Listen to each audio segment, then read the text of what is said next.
les épicuriens ne se rapprochent pas des stoïciens que tu évoques dans le Roi Lion. C'est bien le Roi Lion? Oui. Bon, alors, il y a 2 chapitres que je consacre au Roi Lion parce que j'aime beaucoup ce dessin animé.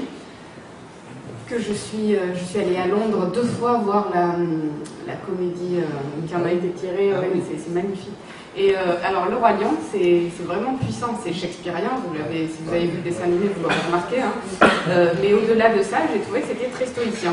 Je ne sais pas si vous vous rappelez, mais ce jeune lion, Simba, qui est le héros, quoi, son père est assassiné par l'oncle, Scar, mais Simba pense être responsable de la mort de son père et il fuit dans le désert.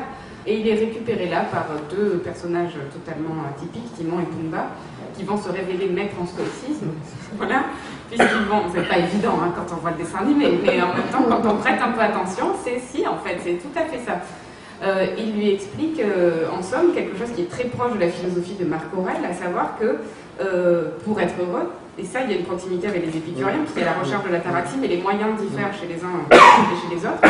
Il faut circonscrire notre esprit à l'ici et maintenant en ôtant de sa pensée le souci de ce que les autres peuvent penser, le souci du passé qui est révolu, le souci du futur qui n'est pas encore. Il faut apprendre à vivre hic et nunc dans une citadelle intérieure. Là, pour le coup, l'image qu'on a des stoïciens communément est assez fidèle. Hein. Ce sont des gens qui se construisent une citadelle intérieure à l'abri de laquelle ils vont pouvoir encaisser les épreuves de la vie. Et donc, ils disent à Simba, Hakuna Matata, la fameuse phrase, et qui invite à... voilà, ça veut dire pas de soucis, hein, ça veut dire pas de soucis. Et ils vont vivre ensemble tous les 3 dans une oasis en plein cœur du désert, mais s'il n'y a pas plus stoïcien comme métaphore, hein, ils arrivent à bâtir en plein cœur de l'adversité un lieu de subsistance où ils vont parvenir à rester heureux en dépit de ce que le jeune Simba a vécu comme épreuve, parce qu'il parvient à se rendre maître et possesseur de son esprit. Vous avez trouvé à juste titre de la philosophie dans Disney ou dans Harry Potter et que sais-je, voyez-vous que les auteurs ont une conscience? Prenons par exemple J.K. Rowling. A-t-elle consciemment souhaité nous conduire à l'école de la philosophie en nous amenant un peu de l'art?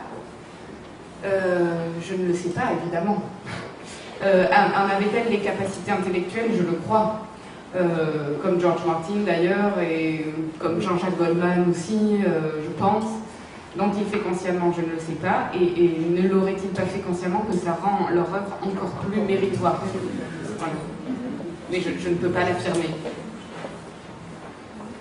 J'aimerais beaucoup avoir un jour la réponse de J.K. Rowling.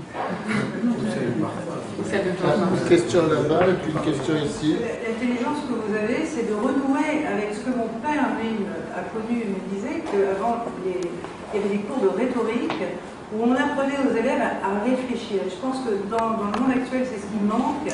C'est plutôt que de gaver les gens, de les mettre dans des cases, de leur fournir des connaissances, c'est de leur apprendre à réfléchir. Et ce livre, je l'ai offert à mon fils parce que nous, devant Harry Potter, on regardait la philosophie d'Harry Potter, sans parler évidemment des auteurs, et tous les dessins animés, moi, tout ce qui a bercé mon enfance, c'est vrai que derrière, il y a toujours des questions de bon sens et de vie. Je pense que la philosophie, c'est une question de bon sens, comme la psychanalyse ou autre. Et voilà. En tous les cas, merci beaucoup. J'ai une question sur le côté pop de la pop philosophie. Vous parliez tout à l'heure de Deleuze, donc, qui a inventé la pop philosophie. En tout cas, qui a inventé le concept de pop philosophie, même si lui-même derrière l'a assez peu pratiqué. Est-ce qu'il n'y avait pas à la base, et est-ce que c'est pas aussi une partie de votre démarche, le constat, c'est le cas de Deleuze. Deleuze en fait invente la pop philosophie parce qu'il va à des concerts de rock et il découvre les Beatles et les Rolling Stones. Et il se dit comment se fait-il que des trucs aussi simples arrivent à capter les foules, avoir autant de succès, avoir un impact immédiat aussi fort. Et comment ces gens avec des recettes assez simples, des chansons de 3 minutes, arrivent à mobiliser une jeunesse, des millions de jeunes gens vers des idéaux, des concepts, et ainsi de suite. Non, oui, bien sûr, je suis très touchée quand je vois non seulement des anciens élèves, mais qui partent vers des horizons professionnels très différents et qui, l'un va me dire, eh bien, j'ai lu tel livre de philosophie, alors que bon, ça fait 5 ans qu'ils font plus de philo. Bien sûr que j'ai envie que la philosophie soit une discipline qui touche le plus grand nombre.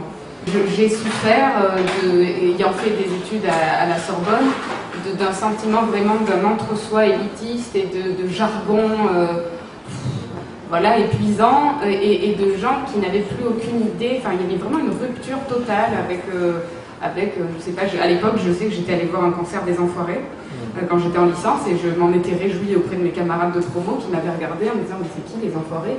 Et je me disais quand même les Enfoirés quoi, enfin non mais bon, vous en pensez ce que vous voulez, Jean-Jacques Goldman, moi voilà, vous avez compris que je suis un peu fan.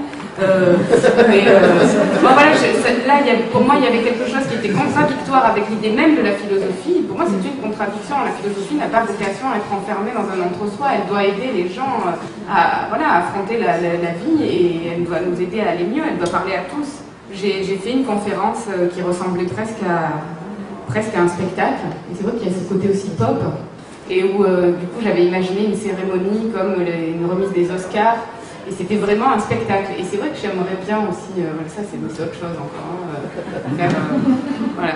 Marianne Chaillan fait partie des interviewés de ce bouquin sur Marseille que François Tomaso et moi-même avons commis, qui sort au mois de... sur les Marseillais. Il y en a beaucoup des livres. Oui, il y en a beaucoup. Et dans ce livre qui sort donc dans un mois, vous découvrirez aussi son point de vue philosophique sur les Marseillais. Et il y a de quoi dire aussi. Si on peut dire fier d'être Marseillais. Merci.